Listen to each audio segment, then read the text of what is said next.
Hi, Blastpop here. Today I'm taking a look at the second edition or second printing of Navajo's Wars by GMT Games.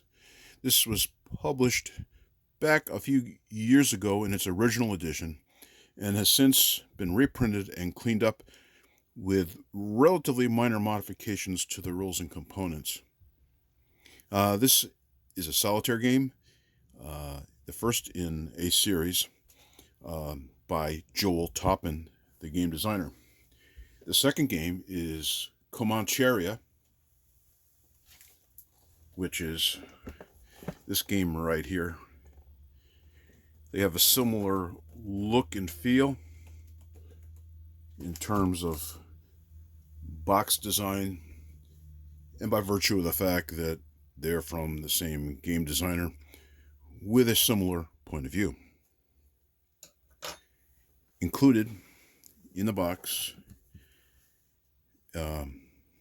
are a 22 by 34 mounted map, 1.5 counter sheets, 80 cards, 2 player aid cards, a rulebook, a playbook, and a draw bag, and a 3 6-sided dice. Solitaire suitability is high. This is a solitaire game. An example showing the map and what it looks like.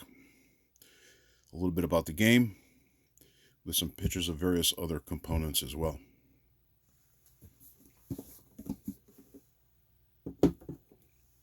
Included is a drawstring bag to put these little cubes to resolve game actions. Not a bad little bag. Should work rather well. GMT should probably sell some of those on the side for gamers who want them to use for other games or storage of components. 3 6-sided dice, sort of with a southwestern color motif to match the game. Essentially a deck and a half of cards. You have a play deck.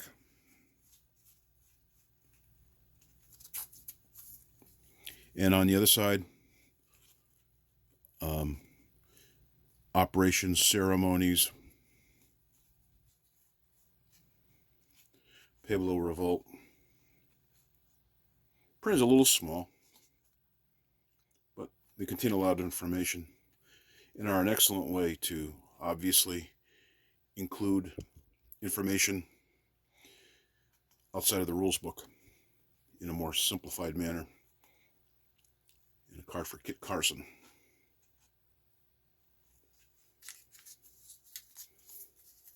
The second deck are culture cards and one informational card.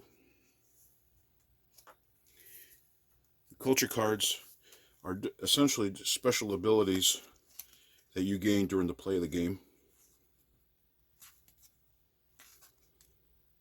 such as religion, masters of the mesas, sharp traders, warrior society. Nice, all the cards are nice quality, rounded corners, and not too thick where if you bend them they'll fold. So they should stand up. And a lot of people do sleeve their cards.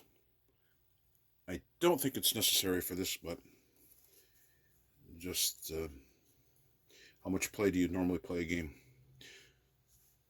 You have to answer that question yourself, whether it's worth sleeving. Okay, we have a rules book, and it comes in at 20 pages. Sequence of play on the back. First page is a cover with a table of contents. Color illustrated with your introduction, Sample of counters, explanation of how some of the counters are used. Sample of the cards, what they look like, what they mean.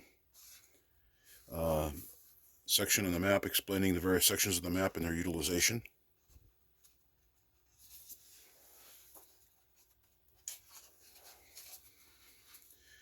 Your Dine operations segment is basically the core of the gameplay.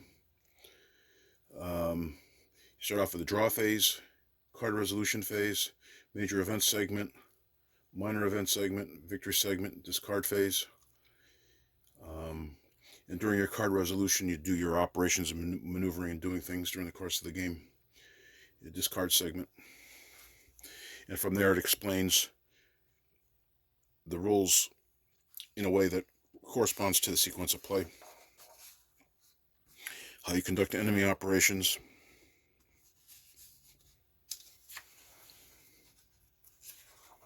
Passage of time. This is relating to enemy operations. And these counters are used to jigger how the enemy is going to act and react on the board, or otherwise known as the game's artificial intelligence. Your major events, player reactions, victory check, minor events, trade goods, battles, victory and defeat, cultural and development cards are explained. So if you take away the front cover, it's about 16 pages of rules, including explanations of the game components. The font is reasonably large. It's easy to read. You have a matte finish, which is great, so there's no reflection.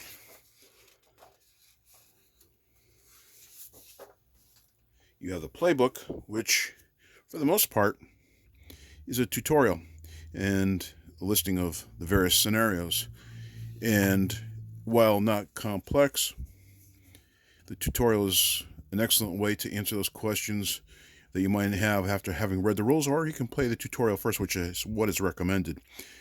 But if you're not sure, having the designer basically teaching you the game through the tutorial will often clear up and answer those questions, with reducing the turn time in your how you download the rules, so to speak, in your mind. So the learning curve is hopefully reduced, and increase your chance of success in learning the game, which shouldn't be difficult to begin with. Again, nicely illustrated, color, matte finish. Also included are 2 player aid cards. The first is a flowchart, and as you can see down the bottom here, it's 2nd edition rules are utilized for this chart. An enemy raid flowchart and how you go through it. Looks complicated, but I've played this before. It's just a matter of following what needs to be done. And I think you'll find it becomes second nature fairly quickly. And a tribal raid flowchart, along with a diplomacy summary and warfare summary. Enemy instruction summary, basically those chits in the game or counters in the game and how they interact with the enemy actions. And this is a threefold. So you have a lot of information precisely and handily presented to you to hopefully keep your head out of the rules book, most especially during your first game or two, where that can be the most challenging time. And on the back, you have a battle table, your raid table, and these are the colors of the cubes that you pull out of the drawstring bag, and it tells you what happens based on what you're doing, and hence the unknowns. An enemy instruction summary. It's a nice cardstock, should wear well. 1.5 sheets of counters. I believe these are 5/8. This is the second counter sheet.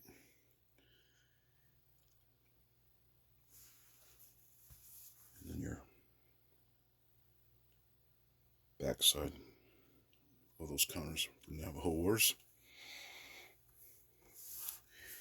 You then have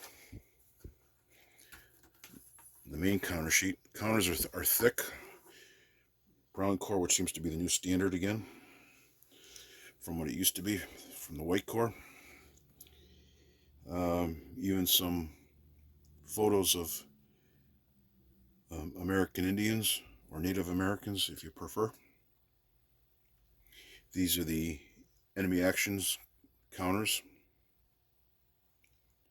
And you have three different periods for enemy actions. You got the Spanish period, the American period, and the Mexican period.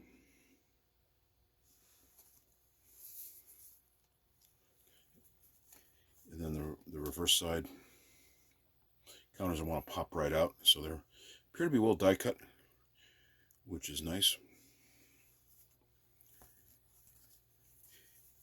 And these are the war bands that you'll command on the board based on their current strength. And finally, we have the Navajo Wars map. You have polished stones representing the various areas of the board, almost like a map if you were out as a commander in the field and you're using local resources to design a map that you have available that you can discuss on the battlefield what forces are going where and who's doing what. So if you're a commander, you could almost foresee taking some rocks, putting them out to represent certain areas or zones or what have you, and the sand being sort of the area where you are making your own improvised homemade map to explain the situation that exists to your soldiers or warriors.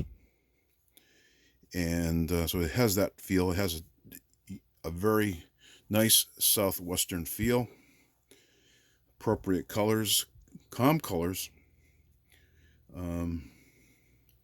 very pleasing map to look at. And down here you keep control of your, shows your war bands down here.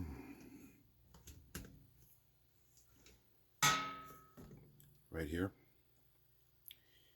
And then you have an out of play area here for forces, raid cubes, recovery, subjugation of New Mexico, the enemy instructions table right over here where those markers go for the enemy actions. And there's enough space on the board to keep items that are important to your gameplay handy. So it's very spaciously laid out. A very nice presentation. The only quibble it has that I have is I'm not a super fan of the box cover.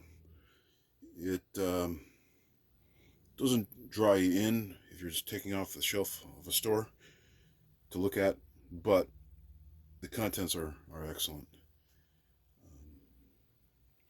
So please comment, like, and subscribe. This has been Blastpop. Bye.